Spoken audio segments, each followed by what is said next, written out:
তো বন্ধুরা, তোমরা সবাই কেমন আছো? আশা করি সবাই ভালো আছো। তো বন্ধুরা, তোমরা জানো আমাদের এই চ্যানেলে কিন্তু একটা ইন্টারভিউর উপরে সিরিজ চলছে।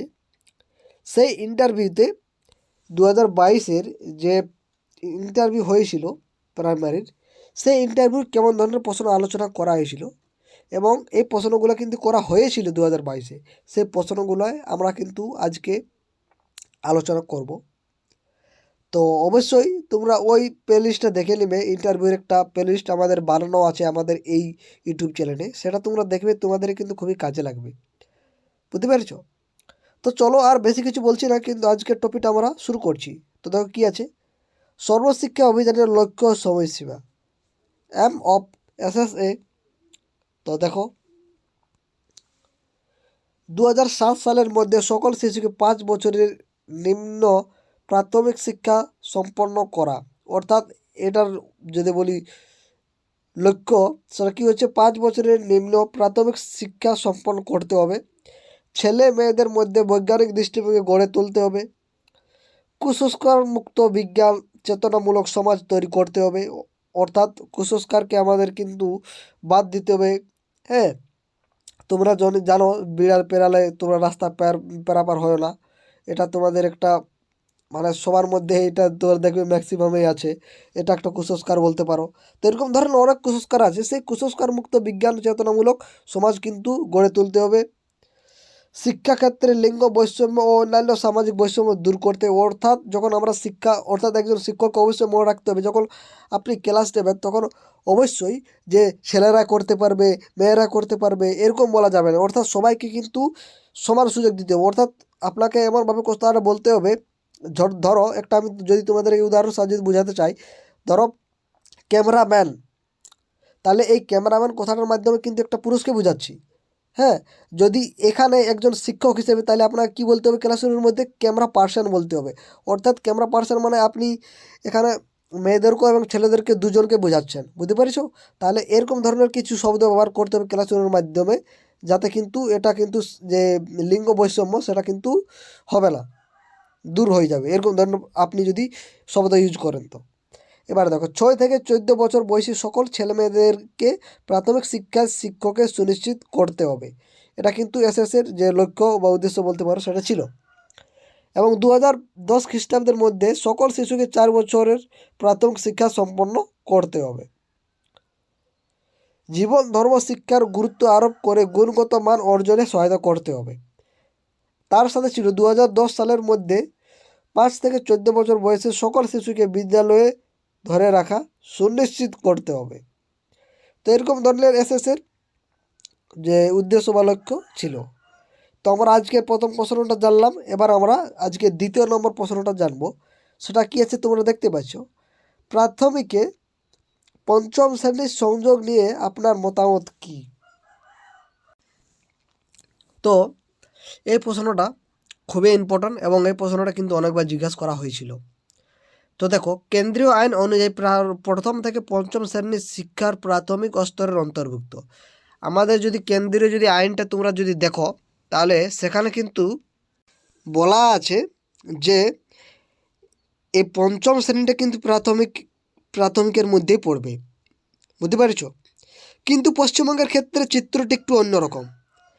কেন্দ্র ও অন্যান্য রাজ্যের সঙ্গে সামঞ্জস্য আনতে পঞ্চম শ্রেণীকে প্রাথমিকে আনার সিদ্ধান্ত নেয় রাজ্য শিক্ষা দপ্তর, এবং সেই মতে অনেক প্রাইমারি স্কুলে গেলে শিক্ষা বছরে পঞ্চম শ্রেণীর ক্লাসও হয়েছে। হ্যাঁ, তোমরা যদি অনেক স্কুলে গিয়ে থাকো, তো বন্ধুরা আমি কিন্তু যদি তোমরা যদি দেখো, আমি কিন্তু দেখেছি যে এই যে পশ্চিম বর্ধমান দিকে যে স্কুলগুলোতে আছে সেগুলোতে ম্যাক্সিমামে কিন্তু পঞ্চম শ্রেণীটা আছে। বুঝতে পারছো? প্রাইমারির মধ্যে এক্ষেত্রে আদর্শভাবে বিশেষ কোনো সমস্যা নেই। সমস্যাটা যেটা, অর্থাৎ যে কারণে প্রতিটি প্রাথমিক স্কুলে এখনও পঞ্চম শ্রেণী চালু হয়নি, সেটা হলো পরিকাঠামোগত ঘাটতি। অর্থাৎ স্থায়ী স্কুল ভবন নেই, সজ্জিত শ্রেণীকক্ষের অভাব তো আছেই, সর্বোপরি রয়েছে শিক্ষক শিক্ষিকার ঘাটতি। অর্থাৎ যদি পঞ্চম শ্রেণীকে আমরা ইনক্লুড করি, তাহলে সেখানে কিন্তু শিক্ষকের ঘাটতি থাকবে। বুঝতে পারছ? এবং তার সাথে সাথে ক্লাসরুমের তো অবশ্যই ঘাটতি থাকবে।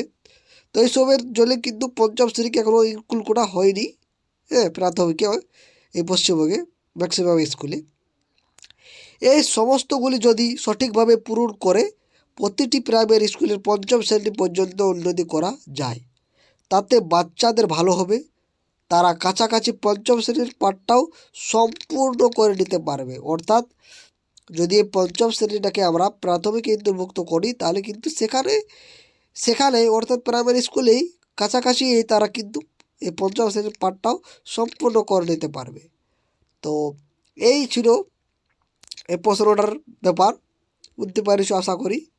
তাহলে অবশ্যই সেটা জানা ভালো। হ্যাঁ, অর্থাৎ পঞ্চম শ্রেণীটা আমাদের ইনক্লুড করা ভালো। যে কারণে হচ্ছে না সে কারণগুলো আপনাদেরকে বলে দিলাম। এবার তোমরা দেখতে পাচ্ছ 3 নম্বর প্রশ্ন। যদি এমন বলে আপনার তো MA MSc করা আছে, তাহলে আপনি তো অনেক ভালো চাকরি পেলে তো কিছু দিনের মধ্যে চলে যাবেন, তাহলে এখানে একজন অন্য ক্যান্ডিডেট নিয়োগ করাটা বেকার হবে না? আপনি কি মনে করেন? অর্থাৎ আপনার যে MA করা আছে, MSc করা আছে, হ্যাঁ, আপনার অর্থাৎ এই প্রাইমারির যে যে কোয়ালিফিকেশান, তার উপরে কিন্তু আপনার কোয়ালিফিকেশান আছে। তো সেক্ষেত্রে আপনি তো অন্য চাকরি পেলে অবশ্যই এটা ছেড়ে দেবেন। তো তো সেখানে কিন্তু আমরা অর্থাৎ পর্ষদ তো ফেঁসে যাবে, তাহলে ওই শূন্যস্থানটা কে নেবে? তো এরকম ধরনের প্রশ্ন আপনাদেরকে করতে পারে। অর্থাৎ ক্যান্ডিডেট নিয়োগ করাটা তাহলে তো বেকার হয়ে যায়। ধরো আপনার MA করা আছে, আপনাকে যদি আমি নিয়ে নিই, এবার তো আপনার তো যেহেতু অনেক কোয়ালিফিকেশান আছে, তাহলে আপনি যখন একটা বড় কিছু পেয়ে যাবেন, তো তখন তো আপনি এই এই পদটি ছেড়ে দেবেন, অর্থাৎ এই আর প্রাথমিক শিক্ষকতা করবেন না। তাহলে আপনি কি মনে করেন? তো এই প্রশ্নের উত্তরটা দেখো কী হচ্ছে। স্যার ম্যাডাম, আমি একজন শিক্ষক বেকার। সামাজিক মর্যাদা নিয়ে সুস্থভাবে বাঁচার জন্য, আর্থিকভাবে নিরাপত্তা পাওয়ার জন্য, সমাজের বৃহত্তর স্বার্থে কাজ করার জন্য একটি সরকারি চাকরি খুব প্রয়োজন।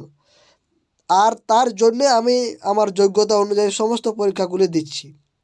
আমি যদি পরবর্তী উচ্চ প্রাথমিক মাধ্যমিক বা উচ্চ মাধ্যমিক বিভাগে চাকরি পেয়ে যাই, তখন চলে যাব ঠিকই।